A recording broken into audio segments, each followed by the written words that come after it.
Guys, mapay pagmata na to guys. Napita. Guys, good morning. Time check 11:07 a.m. na ata diri coffee ba ni? Cappuccino with mocha cocoa granules. Na siya cocoa. Ay, siya dili siya coffee. Mocha. Cappuccino. Mo naman ni coffee ng cappuccino, di ba? Cocoa. May coffee jadi ay instant coffee. Palitan nato ni guys. Naka-reserve din ni sa stick. Kaya kung dili ko sa iyahang kapait, dili siya approve sa akong kapait ato siya haluan kadalang sa ito siya kung approve ba ang iyahang kapait sa ato kaya di po tadanahan og kape nga tamis. Gusto na ko kanang kape na lang manggani ko, gusto na ko pait-pait ay yung lupad hangin mga piko, gusto na ko pait yun, hindi ko ganahan o tamis. Tapos ang iyahang cocoa granules.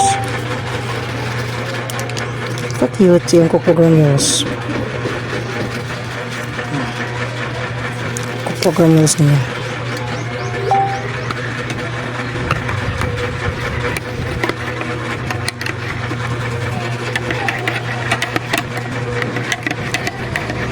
Hindi man siguro ni init. Init man, hindi man kayo siya mga...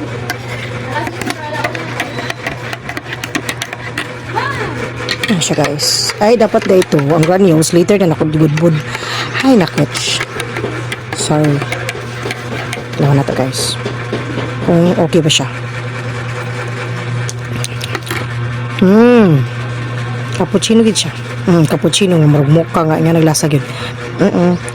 Tama ra pud ang tamis no. Pero yung kapait, amalasahan yun ako ang kukwa. So mag-add ta og Nescafe stick. Lami siya. Kung mag-add ta og Nescafe stick para mo pait-pait. Hindi ko kanahan og di na ko kayo malasahan ang kape. Wala na dyan ko nag-3 in 1 guys. Karoon lang gini mga nagsagunson. Karoon na semana nagsagunson kong mix 3 in 1 akong gamit. Naman dyan times good mag-crave ta. Kasi pilagod ka tuig nga naka 3 in 1 ta. 9 years. Sobra 9 years eh. Kasi community pharmacy kuhaan yun akong gamit. Kopi ko black nga 3 in 1. Kaduha pa dyan na sa isa kamag. Natimpla na ako. Nadili lang kaduha magtimpla sa kadlaw. Halos adlaw-adlaw na siya. Pero naman dyan ta nag-Nescafe stick alone. Lami na kayo siya. Kaya malasahan na ginako ang kapait. Ana lang guys. Combo. This is coffee combo. Combo ang akong tawag ani kay combination of duha ka kape. Ihalo ako. Ako ra lang guys ha. Yan lang guys. Mga pita guys.